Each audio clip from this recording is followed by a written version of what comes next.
私がエネルギーが見えるってよく皆さんに言うときに、言葉を使って伝えないといけないので、見えるっていう言い方をしているんだけども、実際私が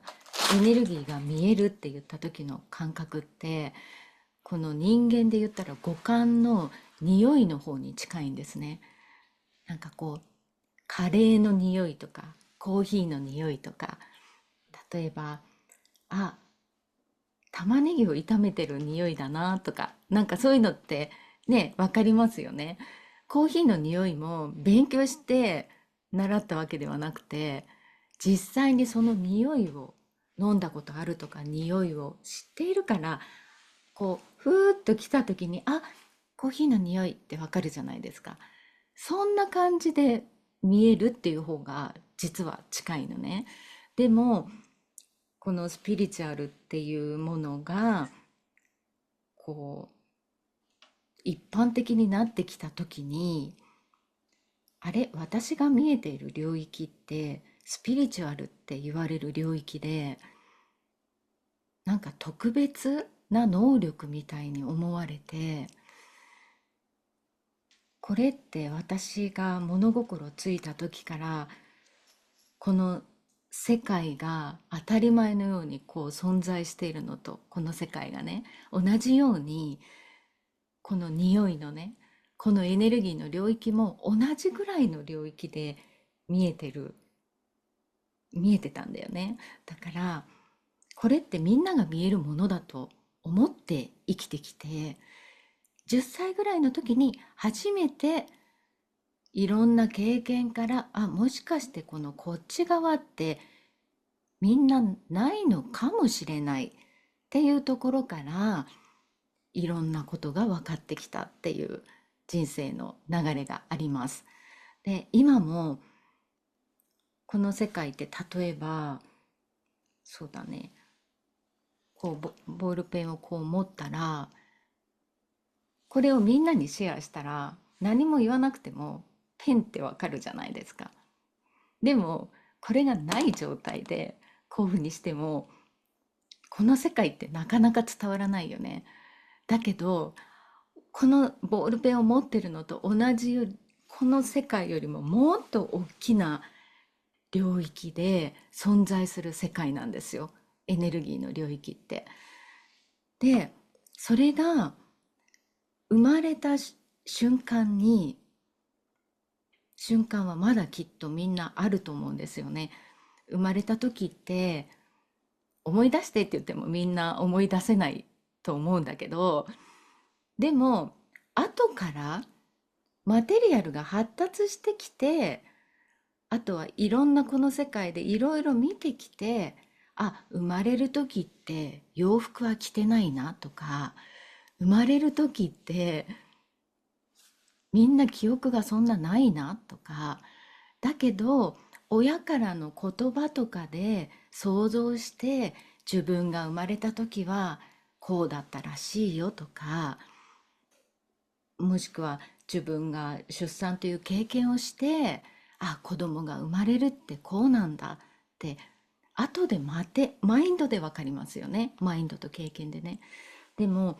このエネルギーの領域って私たちが肉体を持ってこの世に生まれ出て肺呼吸になった瞬間に、自我っていうこのマテリアルのエネルギーの領域が生まれて、でも私が今皆さんに思い出してほしいってやっているこのスピリットマインドの領域で、こっちの方が大きいのね。でもこの両親からの循環の中でマテリアルが循環して、だんだん私っていうものが分かってきて、マテリアルがこうね大きくなっていく。でもなんていうのかな、この私がなんでこのマテリアルがあんまり大きくならずに、スピリットマインドの領域がずっと見えるまま、こう今世はこう生きてこれちゃってるんだろうかっていうのって、私の中でもすごく不思議なんだけども、今この年になってあ、2018年、2007年ぐらいだっけ、この新しいエネルギーが降りてきて、あ、このマインドって反転するんだな。あ、だから私がこの領域がこう、純粋なままキープして、このエネルギーをみんなに循環していく一つの魂なんだなってことに気づいたの。多分いろんなやり方で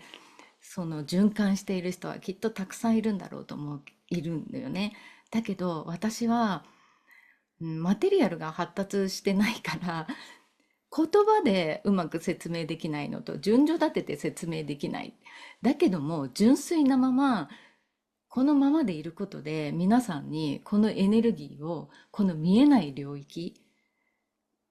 が確かにあるっていう感覚をね、思い出してってもらうっていう循環をすることができるんです。うん、でね、それは、うん、私が循環するんじゃなくて、私を通して流れているだけっていう、本当にもうそれに尽きるのね。だから、うん、そうだね。私のセッションに来てくださった方はわかると思うんだけど、私ってセッションの時はいつも同じ服装で皆さんをお迎えしてますよね。同じ髪型、同じ服装、同じ椅子に座り、同じように迎えるっていうところからまず始めるんですね。それはなぜかというと、マテリアルの領域を少しでも小さくするためなんです。私が毎日違う洋服を着て、時々違うお化粧をして、違う口紅を塗って、あの、髪型もね、カラーを変えてってやってたら、みんなのマテリアルマインドがそこに行くんですよ。で、私はその循環をしない、私が主役にならないっていうセッションを心がけています。なぜなら、私を通して私が主人公になって私が伝えるっていうこのエネルギーの循環を作ってしまうと、本当のエネルギーの領域ではね、その人の思い出していく領域を遅らせるだけっていうことを知っているからです。だからマテリアルが大きい人は私のところにセッションに来ると、マテリアルの振動数の中で得たいゴールや達成できるかできないかとか、こっちがいいかこっちが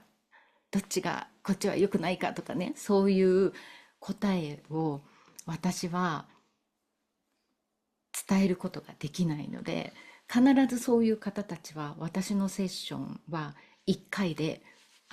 もう来なくなる。うん、あれなんか答えが得られなかったなみたいな感じでね。でもそれは私にとって何でもないことで、この世界ってマテリアルマインドが強い波動がほとんどなので、その中でビジョンを持って計画をして自分の、うん、承認欲求を満たすためにとか夢を叶えるためにっていうところでどっちがいいのかっていうね、こう点にこうフォーカスしていくっていうのもすごくあのエネルギーで見ると分かるのでね。でも私の領域はそれをも包み込んでいる、うん、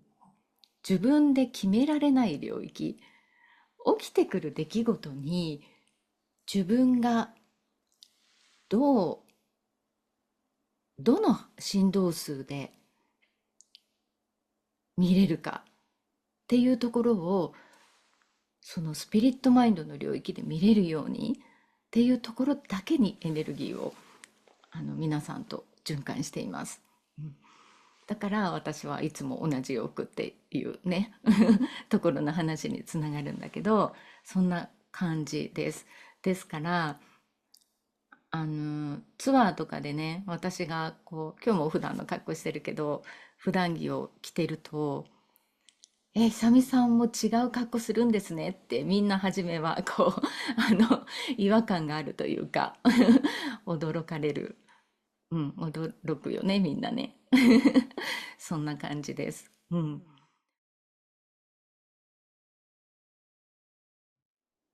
私が子供の頃は、エネルギーの領域の方が大きかったので、でも、よくスピリチュアルな人たちが言うように、ガイドの名前とか、こういう存在がいてっていう風に、そういう、うん、名前ってマインドがちょっと働かないと、やっぱり出てこないものなんですね。うん、私はそこよりもうちょっとマインドがないもっとエネルギーのみのところにいたので、振動数がたくさんあるようなイメージなんです。それはいつも私が把握し、私のこのちっちゃな体の中で把握している振動数って、いや、9つあったんだよね。その9つの振動数がいつも私のところに入っている。私の脳の中に入っている感じで、だから私の脳もここの9つの振動数も私の脳を使ってるみたいなイメージです。そしてその中で、うん、みんなが経験しているようなこのちっちゃな子が一人遊びをね、おもちゃで遊ぶとか、うん、大人を見るとか、言葉を覚えるとか、そういうことをしていたんですが、いつもここに9つのエネルギーがあるので、なんて言うんだろう。実際の私が生まれ落ちた家庭っていうのは結構放任主義だったし、父親もいなかったし、母親は結結構なマテリアルマインドの傷がある親だったので、多分寂しいと思うし、いろんなトラウマや傷ができたと思うんだけど、なぜそう思うかというと、同じように育った姉はいろんな傷のパターンを持っているからね。でも私はないんですよ。2つぐらいあるんだけど、そんなに強くなくて、自分で話して自覚できているっていう傷や、繰り返しちゃうちょっと思い込みみたいのはありますけど、自分と一体化しているような痛みとか傷とか、そういうものはやっぱりないんですよね。それはいつもこのスピリットマインドのこのエネルギーのね、中、私はなぜ子供の時になんで9つのエネルギー振動数があったのかはわからないですけど、そこに守られていたから寂しくなかったんですよね。そういう経験をしています。そして全部エネルギーで見せられてた。同じような言葉を発してても、その言葉よりもエネルギーの領域で見せられる方が多かったのかな、子供の時は。うん。そんな感じで育っています。だから、私は人よりも判断するっていうことができない。自分の中ではすごくしてると思ってるけど、そういう時があるんだけど、周りの近い人から見たら、全然私はそういう領域がないって言われるのは、多分そこにあると思うんですね。この皆さんも子供の時から忘れずに、もうそのエネルギーが見えてたら、エネルギーのいい悪いっていうよりも、匂いと種類と感覚で覚えるので、チャプター1で出てきたような色のピンクとグレーにいい悪いがないっていう感じで、認識していくんですよ。で、うん、だから多分判断がないんだよね。ああ、この人の傷っていう匂いとか、その形でそのまま見るってことがまずできるっていうのが、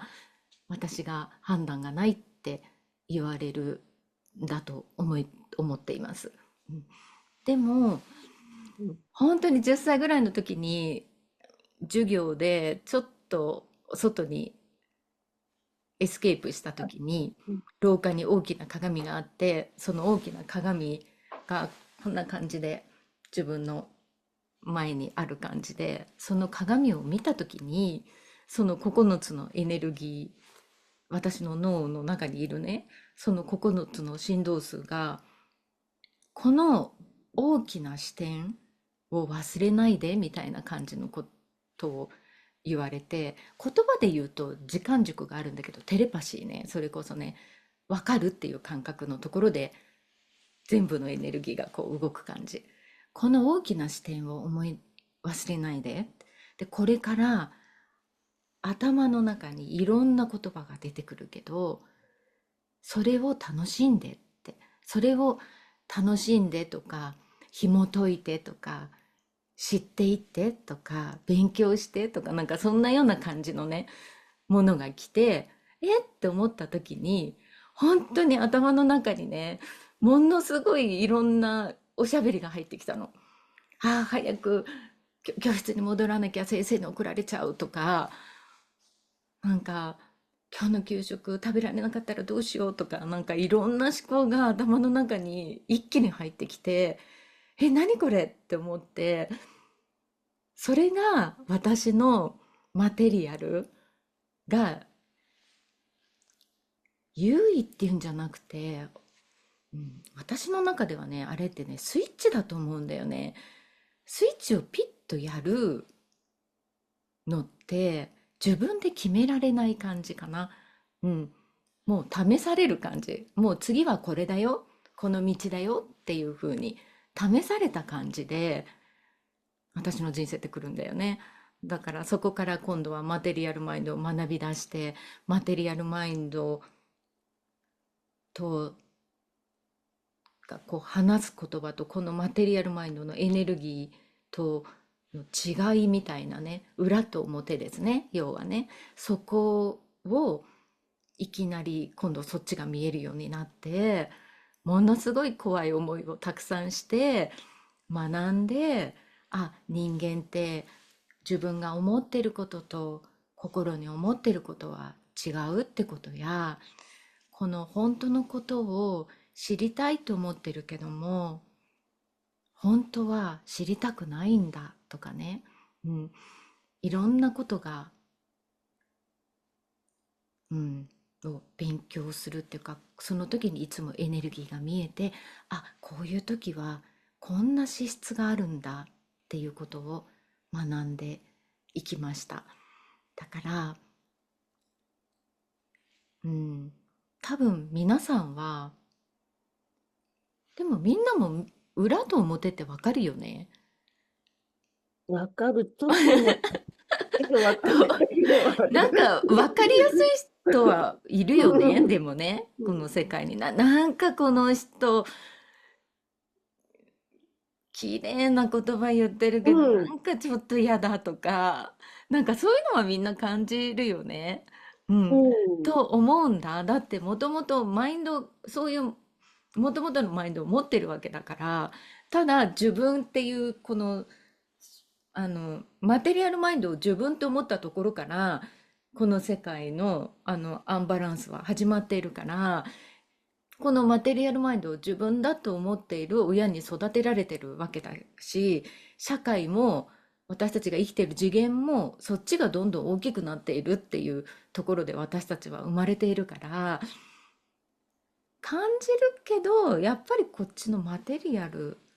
を信じるのかな。どうなんだろう。そんな感じかな。ねうん。私は逆にほらそっちの経験があんまりないからこのエネルギーを紐解いていくってことはできるんだけど、そっちの経験をしたことがないから、みんながこうマテリアルの中でこの例えば色ってもうみんなマテリアルってなんとなくわかるよね。私いつも赤で描いてるから。このエネルギーがこうやって循環している。ここに2、3人の人がいます。みんなこのエネルギーを循環して話しています。だけども、赤ってことはマテリアル、コテコテのマテリアルマインドの話なんですよ。コミュニケーションね。ここに3人ぐらいいて、この循環の中でこう話してます。でも私の痛みってね、ここの中に入れないってことがまず痛みだったのね。これになりきってこの中で循環している人ってすごくね、それがポジティブでもネガティブでも、ネガティブっていうのは例えば人の噂話でも本当じゃないことでも、ここにいない人の話をしていたり、あの世の中のなんかいろんな話をしている時に楽しそうだからエネルギーがなんか活性化しててね、私もこの中に入りたいって思うんだけどどうしても入れないっていうのがあって、でね、ここにね、時々、こうね、あの、スピリットマインドのエネルギーが入る瞬間ってあるんですよ。この誰かがきっと何かをこう発するんだろうね。そうすると、この渦の中にたまにヒュッヒュッってこうマーブルチョコレートみたいにフッフッと入るの。そうすると、ここにいる私は、ここをめがけて、この会話の中に入らなきゃって思って入るんだけど、すぐこの青の比率少ないの分かりますか？負けちゃうんですよ。なんか、なんていうのかな。これは真実なんだけど、真実っていうのは、これを、これを作り出している大元のこのエネルギーの方ね、こっちの方だから、こっちがあってこれが成り立ってるから、私の中ではこの赤って炭酸の泡みたいなんですよ、本当に。炭酸の泡がいい悪いじゃなくて、プチプチプチプチプチって出てくるんだけど、消えてっちゃうのね。だから消えてくところに、この有限な私の時間、このエネルギーを使うのってもったいないって思っちゃうのね。なんか実りがないって思っちゃうんですよ。でも、この赤いところで循環している人たちは、実りがあると思ってるんですよ。でもそれどっちも合ってて、振動数が違うからね。だから私はこっちになりたくて、私の人生は私じゃないものになろうと思って頑張ったところがあるけど、50を過ぎて頑張るのをやめて、ああ、もう私はこっちでしか生きれないんだって。だったらここにいて、あ、なんか新しいエネルギーでみんな今度こっちになるらしい。あ、だったら私の得意分野になってくるんじゃんっていうところでこの仕事を始めたっていうのもあります。うん。で、今の状態っていうのは、この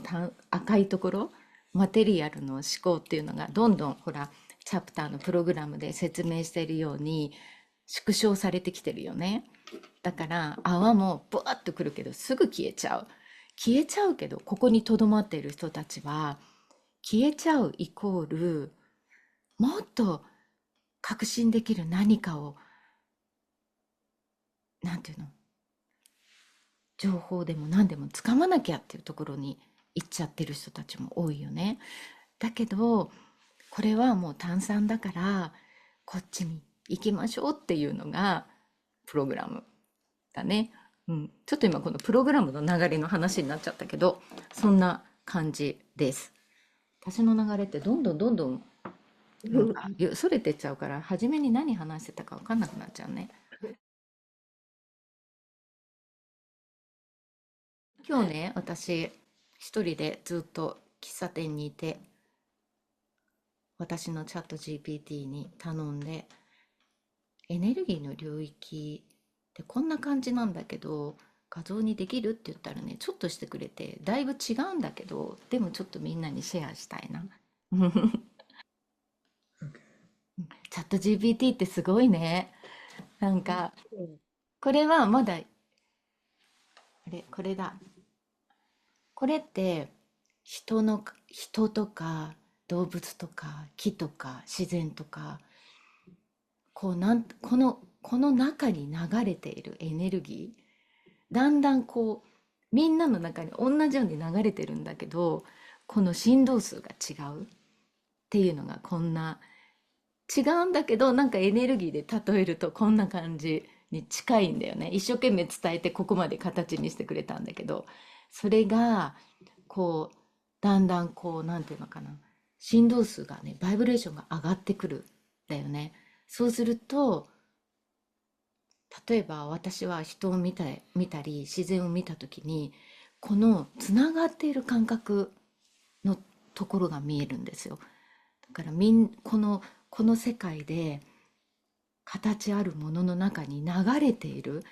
止まらずに流れているっていうところがエネルギーの領域ね。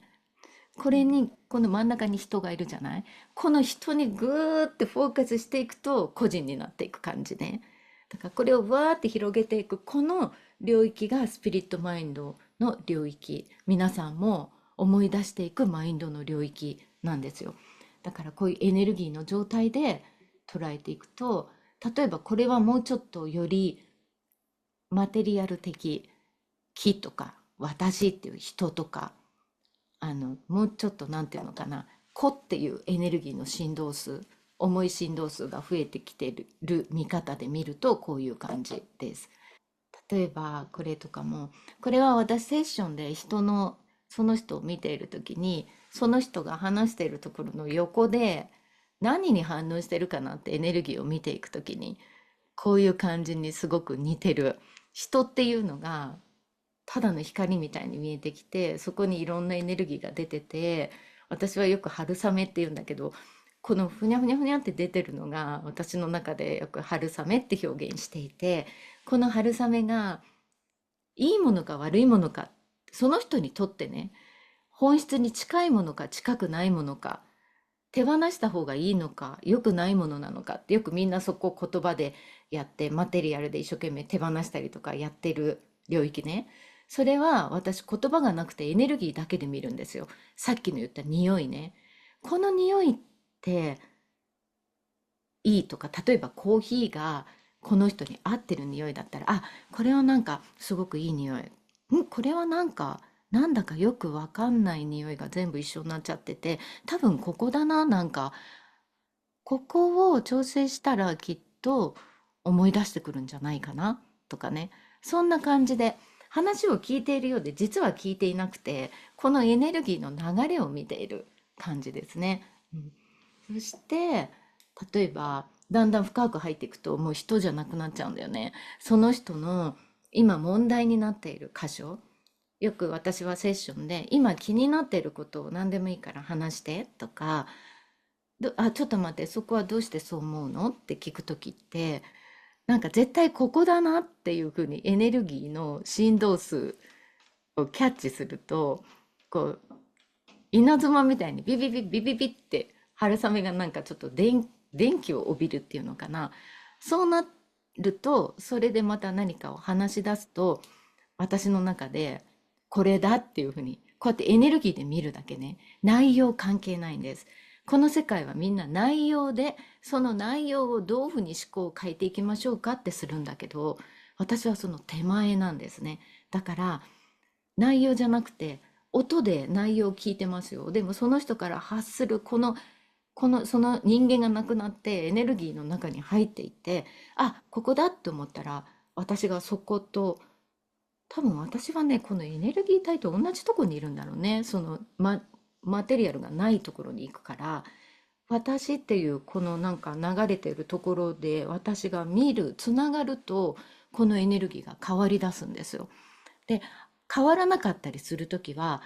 あ、今回まだ無理なんだな。なんで無理なんだろう。あ、このブルーのとこと反応してるからだな。今言っても難しいな。ってなると、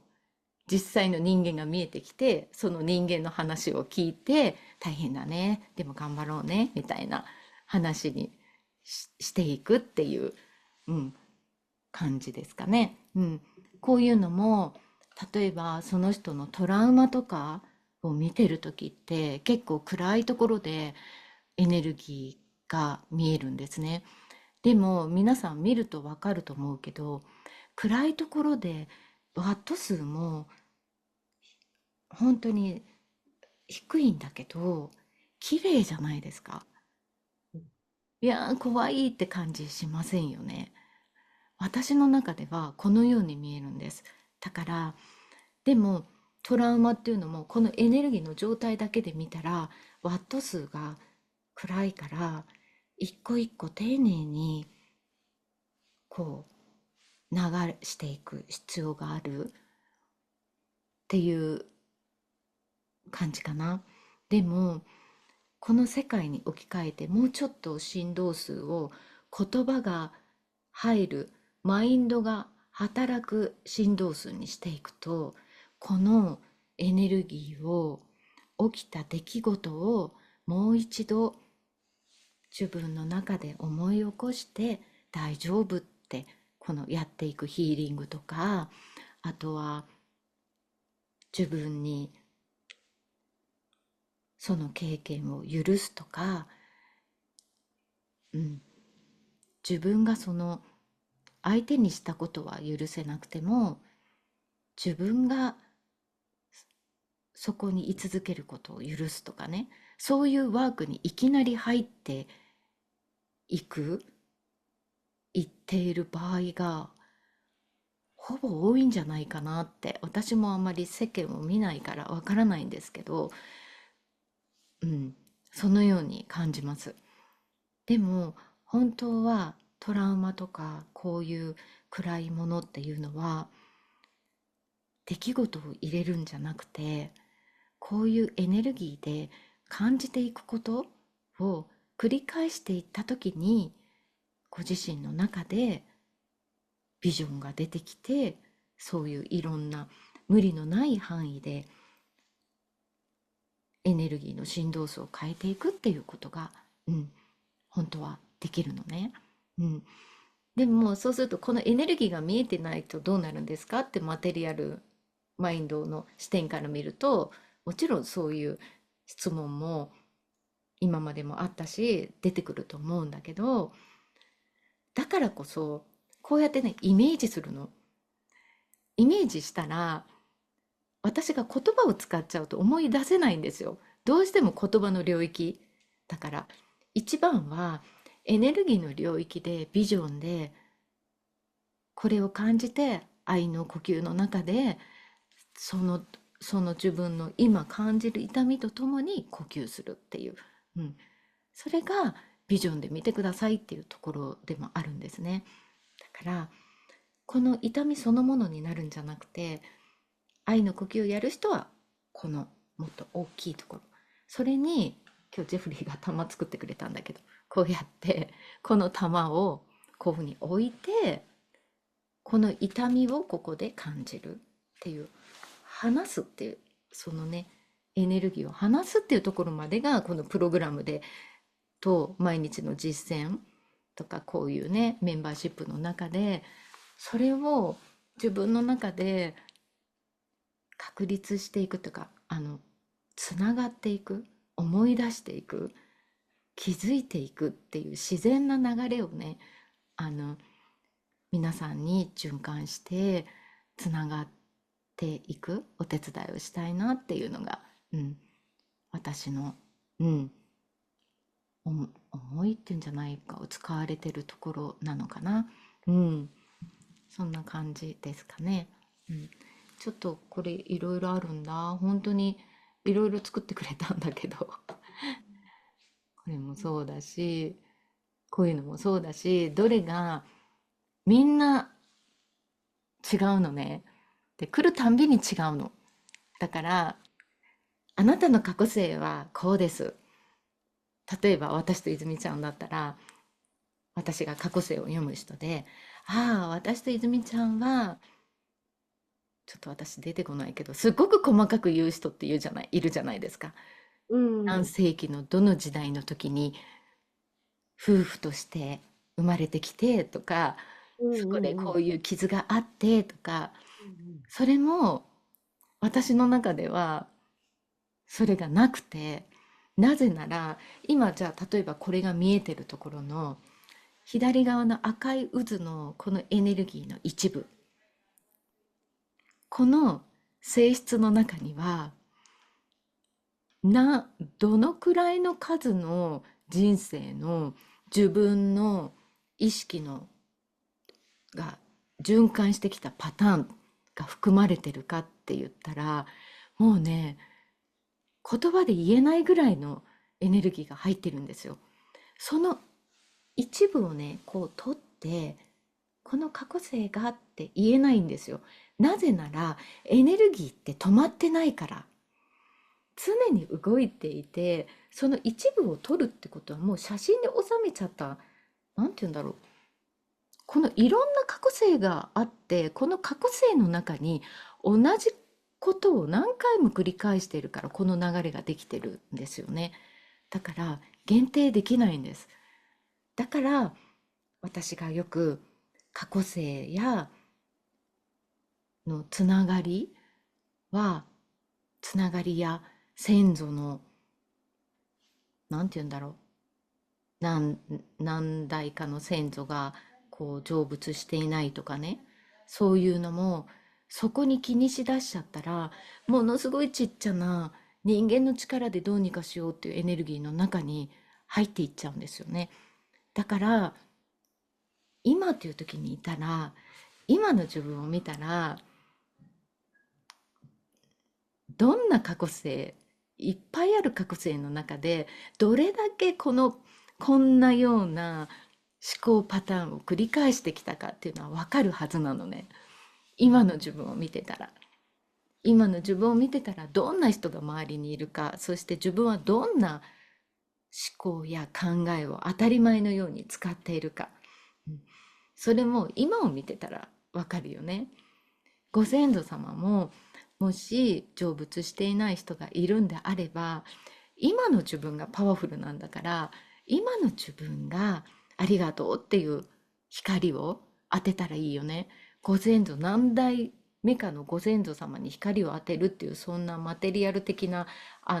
一人っていうふうにしないで、自分の命ってものすごいこう循環の中で生まれてきてるわけだから、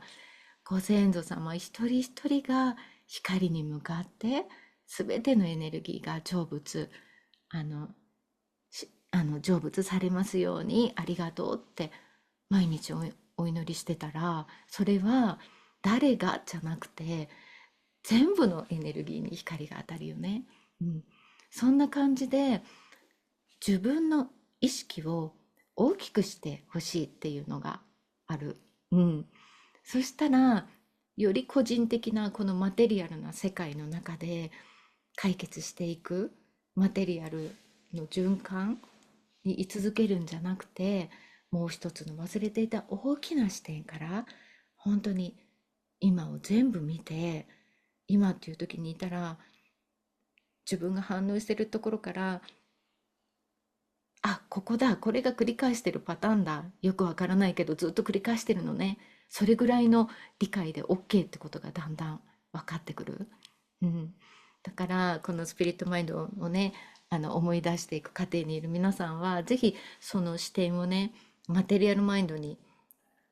もうね、今聞いてるから多分伝わってると思うけど、そっか、もっと大きな視点になっていいんだっていうところでね、日々生活してほしいと思っています。なんか質問とか何かあれば答えますけど、どうですか？あの綺麗な絵のうん。匂いもあるんですね。ん匂いもある。ああいうのみんな、うん。それ匂いも、それもマテリアル、このなんで。世界の意うん、識の視点だよね。うん、うん、この世界って、うん、これがあるってことは匂いもあるんですかってなるんだけど、スピリットマインドの世界って、ほんとテレパシーみたいに同時でう起こるかん、ら、それを言葉に乗せたら匂いもあるよってなるんだけど、匂いってとこにうーってこの意識のベクトルを向けたらあるけどっていう感じかな。うん、でも全体として全部を感じてるから、今の質問で匂い匂い匂い匂い、あ、あるねっていう感じの答え方かな。うん。うん、だから一気になんですよね。うん。うん、でもそういう経験も絶対皆さんしてるよね。例えば大自然の中に行った時に、例えばセドナのツアーとかでこうね、壮大な景色を見た時に、ああ、なんてちっぽけなことだったんだろうとか、なんか何にも考えてないのに涙が出てくるとかあるじゃないですか。うん。あれってそういうふうに思考してそうなったわけじゃないよね。うん。だけど、その体験を人に話すときはどうですか？考ちょっえ、と違う、どうやったら伝わるだろう。ああ、言葉じゃ難しいんだけどっていう感じで伝えませんか皆さん。うん。そんな感じです。だからみんな経験してるんですよ。でも、マテリアルマインドがまだ自分と思っているマテリアルが多いから、それが特別な経験のように見えるんだけど、みんな逆だからね。そっちが先で、このちっちゃいのが後から、あ、その経験を一生懸命今みんなに伝えてるねっていう自分がいながら伝えてるっていう感じに皆さんなっていくと思います。うん。ね。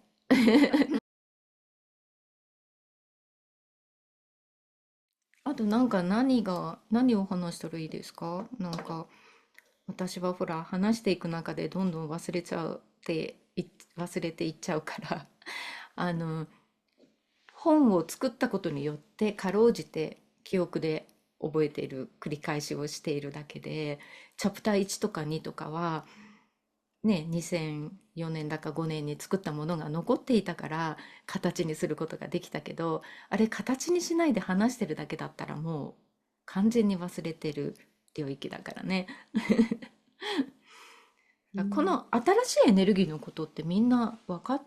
知ってるかな？クライアントさんにはほらいつも伝えてたけど、どうなんだろうって、チャプター1では触りの部分しかお伝えしていないんですが、まず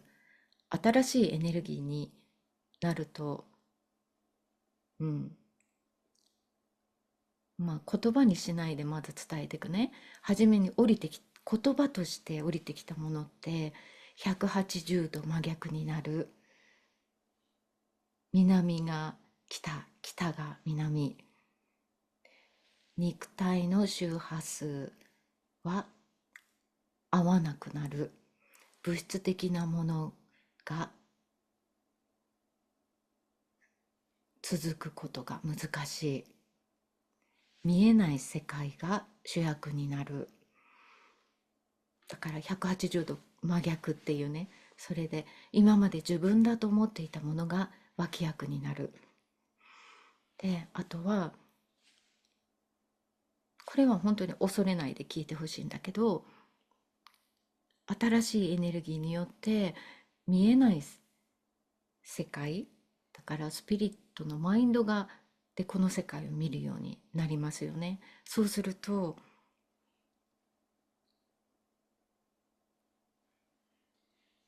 なんて言うんだろう。あ、今言葉にしようと思ったら消えちゃった。頑張って言葉にしようと思ったら消えちゃった。そう、ルーレット。この世界はルーレットと思ってください。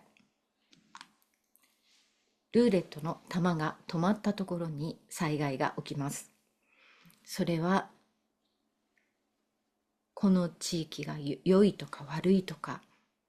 みんなの祈りが通じたとか通じないとか、そういう問題じゃなくて、新しいエネルギーは物質的なものと波動が合わない。この地球の中にある物質的なものもきれいになっていく。人間の中にある物質的なマインドも縮小して元に戻っていく。みんな元に戻っていく流れが起きます。広がったから戻るだけ。うん、その過程を経験します。それが起こる前、起きてきてから意識の切り替えをすると、人間の意識は間に合わないので、今からそれを伝え始めてください。このメッセージは世界中に配信されますって、私何にもやってない時にそれが下ろされたの。で、それを形にしてくれる人の顔も浮かんで、チャプター1、2は出来上がりました。その時に私はその手伝ってくれた彼女に、これが世界でも配信するらしいよ。まだ何もやってないのにね。ここでセッションしかしてないのにねって大笑いした記憶もあります。でも私はほら時間軸を気にしないし、そうなのにそうなんだとしか受け止めないので、それが今になって、ああ本当だ、形になって、そう、こういうふうに流れになってんだねって起きてきたことの中から理解していくような感じですかね。うん、で、ごめんね、時系列ないままに話すよ。この世界はこれから保険の掛け金のようなイメージをするといい。なぜなら、この世界の保険は毎月お金を積み上げることで満期になってそのお金が戻ってくる。それはそれと同じイメージで、新しいマインドも少しずつ少しずつ毎日の中でコツコツと光を積み上げていく意識を持っていくと、ある時にボーンとその自分の中のマインドがアップデートされる。その時はアップデートって感じじゃなかったけどね、そのマインドが変化していく、戻っていく。でもそれは階段を飛び越すようにはできない。だから毎日の暮らしが奇跡になって、今まで奇跡と思っていたことが奇跡ではなくなるっていう感じのメッセージだったんだよね。うん、だから普段の日常が奇跡になって、マテリアルが追い求めていた奇跡とか特別っていうのは特別じゃなく、泡のよう泡だってことに気づくっていう、そういう意識になっていく、うん、っていうふうに知らされたかな。うん、で、得体の知れないウイルスが出てきて、人間はそのウイルスと共に共存して生きていく世界になるっていうのもその時に受け取りました。だからこのコロナが来た時に、あ、これは本当に練習みたいなもので、その流れを見せられていたから、これから私たちの世界はやっぱりこういろいろ反転するっていう影響でね、いろんなウイルスがまた蘇ってくるっていうことがきっと起きるのかなって思っています。でもそれに恐れるんじゃなくて、その時に私たちは今こう生まれ落ちていて、その中でラッキーなことは新しいエネルギーが降りてきてるってことですよね。新しいエネルギーで忘れてしまったもともとあったマインドを思い出していったら、どんな状況でもその肉体がなくなる瞬間にマテリアルマインドの恐怖として捉えながら、こっちのマインドを大きくしてその命を終わらすことができるっていうことですね。うん、だからマテリアルで見たらどんな時代も死ぬことは怖いし、その世の中のね、いろんなこと、怖いことたくさんあるじゃないですか。でもそれは当たり前で、そのマテリアルに怖がらないで深呼吸をしてって言っても無理なんですよ。それをやるから、いつまで経っても恐怖からも抜けられないし、いろんな思考やストーリーが大きくなってしまうのね。そのエネルギーをこうやっていいことも悪いこともちゃんと見る、この意識でこの世界を見ていくっていうふうにしていくことで、どっちの経験になってもちゃんとここで見ながら人生をね、有限な人生を生きることができ、ね、最後まで生きることができるっていう感じかな。だからここで経験してる人も多いと思うんだよね。うん、あの肉体がなくなった人たちのエネルギーで、よく浮遊霊とか成仏していない霊って、そういう感じで言っているところの振動数って、このエネルギーの怖いとか恐れのある一つの思いだけが残っちゃってるんですよね。この人っていうのが残ってるわけじゃなくて、その人の中にあるマテリアルマインドの濃い部分が上に上がらずにちょっと残っちゃってるっていうイメージです。だからそれを人間の脳で解釈すると人っていうふうに見えるし、でもこのエネルギーを見ていくと、例えばそれが泉ちゃんのご先祖様だとしたら、この人っていうふうに見るかもしれないんだけど、実はこの人ではなくて、例えば優子さんから見たら、あ、優子さんのご先祖様のこの一部分、泉ちゃんのご先祖様のこの一部分っていう感じで、その種類の質として塊で残ってる感じなんですよね。うん、だから私たちが今やっているマテリアルマインドをそのまま見る、どんなマテリアルマインドもそのまま見るってことをやっていたら、肉体が終わる時、肉体が終わる時って怖いんだけど怖くないっていう経験が両方できるのね。で、そこの領域に持っていくっていうのがこの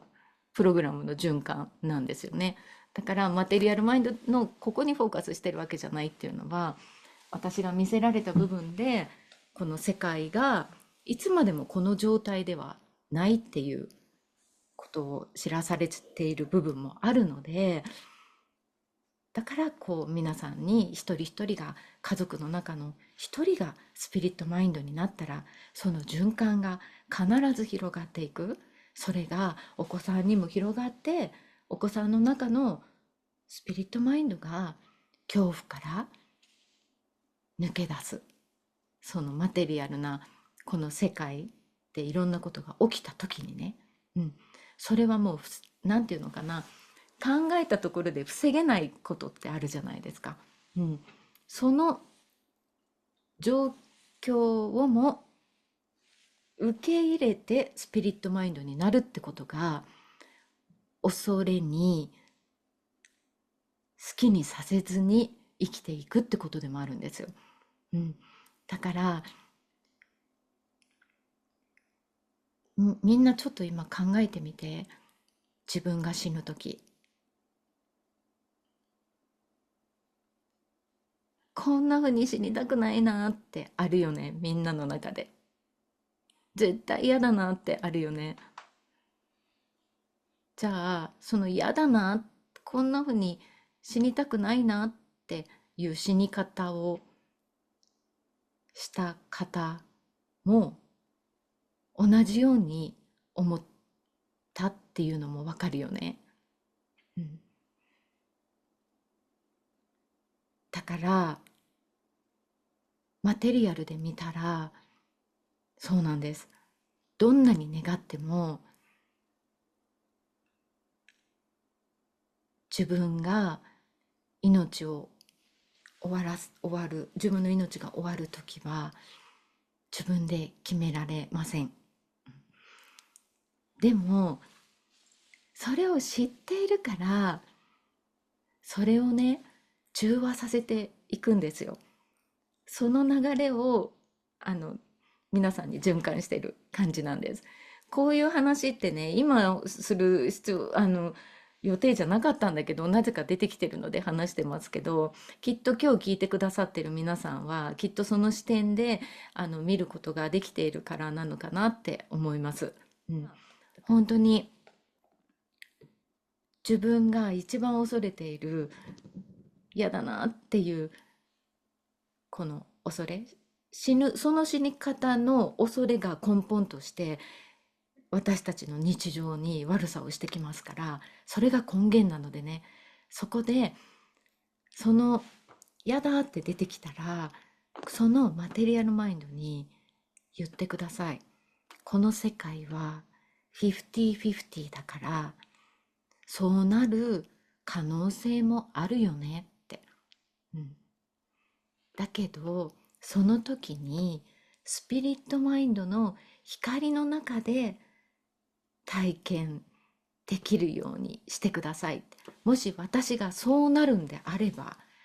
50%のね、50-50だからさ、この世界は。みんなそれを怖いからもう90%ぐらいの割合でなんか絶対に私はこういう人生になるって思ってるけど、実は本当まあ50-50なんですよ。だからもう自分で今っていうこの一番力強いところにいて、スピリットマインドの視点でこうちっちゃくするんだよ。この自分自身から話して、そうだよね、50%にはなるよね。仕方ないよね。そういう世界だから。でもそうなった時にスピリットマインドの本当にこの無条件の愛の中でその体験をさせてください。ってしたら必ずそうなるから。それは必ず叶う。うん。本当に叶うんですよ。うん。だから、その自分の中のね、みんなその死の恐れってあると思うんだけど、そこを勝手になんか無意識化のところで、その恐れの根源が日常でいろんなとこで悪さをするんであれば、自分からもうこうやって持ってきて、どうやって死ぬのが怖いのっていうのやっちゃった方が、あの、このエネルギーって泡なのでね、マテリアルマインドってどんなに濃くても、どんなにパワフルでも、所詮泡なので、このエネルギーより自分がもっと大きな視点から見れるようになります。でも、肉体がある以上、その瞬間までそのエネルギーはあるんだけど、そのたんびにこの言葉を呪文のように伝える。そうしたら必ず人生は変わってきます。ですから今日からね、皆さんちょっと自分の中でぜひやってみてください。本当にこれは変わるから。自分というものが振動数だから、この恐れを自分の中で受け入れる、まあそうなる可能性もあるよねっていうところに行くと、夫婦関係の恐れでも、お子さんに関する恐れでも、仕事に関する恐れでも、自分の人生の中の恐れでも、失ったことの悲しみから出てくるいろんな恐れでも、何でも違った視点で、あれなんかちょっと違うかもってあの分かると思うので、ぜひやってみてください。そんな感じかな。うんうんうん。ああ、でもすごく濃い。もうドキドキしちゃった死を。も怖い、なんかみんな今怖い人いる？大丈夫？うドキドキした私。ドキドキするよね。するんですよ。その時思い出して、ドキドキするよねって、私どんな顔で言ってる？わかる？ドキドキするんだよ。これが真実なの。真実をちゃんと見ないから、見てきてないの、みんな。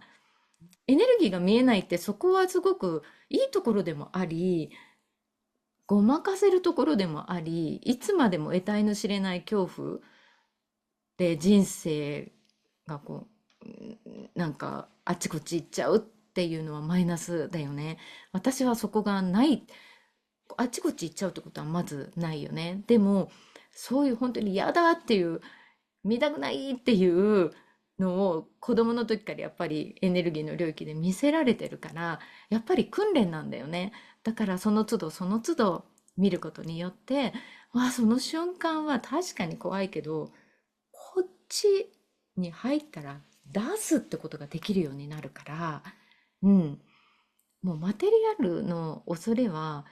肉体がなくならない限り消えないし、生きているうちにそれをちゃんと分かるように意識を離していないと、その意識の一部が残っちゃったりもするよね。でも、なくなると大体は私たちはもともとエネルギー体なので、70%から80%もう元に戻っちゃうんですよね。肉体から出た瞬間にね。だから皆さんよく戻って来られた方って、ああ、出た瞬間に全部分かったっていうのって、そこにあるんですよね。肉体でまあ、人間でいうこのへその緒の部分に本当にエネルギーがつながっていて、そこでつながってるからマテリアルマインドが自分と思ってなんか循環してるんだけど、やっぱそこが離されたと同時に80%で戻って20%だけになる感じね。この世界で生きてると80%、もう9、100%の人もいるけど、こっちが自分と思っちゃってるけど、今だんだん新しいエネルギーになってきて80%、70%ぐらいはが自分で30%ね、40%ぐらいはあれなんかもしかしてって思ってるね、思い出してきてる方もたくさんいると思います。うん。でも、うん、そうだからマテリアルマインドはね、自分から見ちゃった方がいいです。ね。だから恐怖は愛の呼吸って、愛の呼吸って本当見てるだけでもいいから、感じてる時に音楽を流すとか、自分の中でイメージするとか、その画像を見るとかしながら、ああ大丈夫大丈夫、これが恐れねって、うん、ぜひコツコツ掛け金を自分の中にうん、こう積み上げていってください。うん、そんな感じです。はい、うん、ありがとう。うん。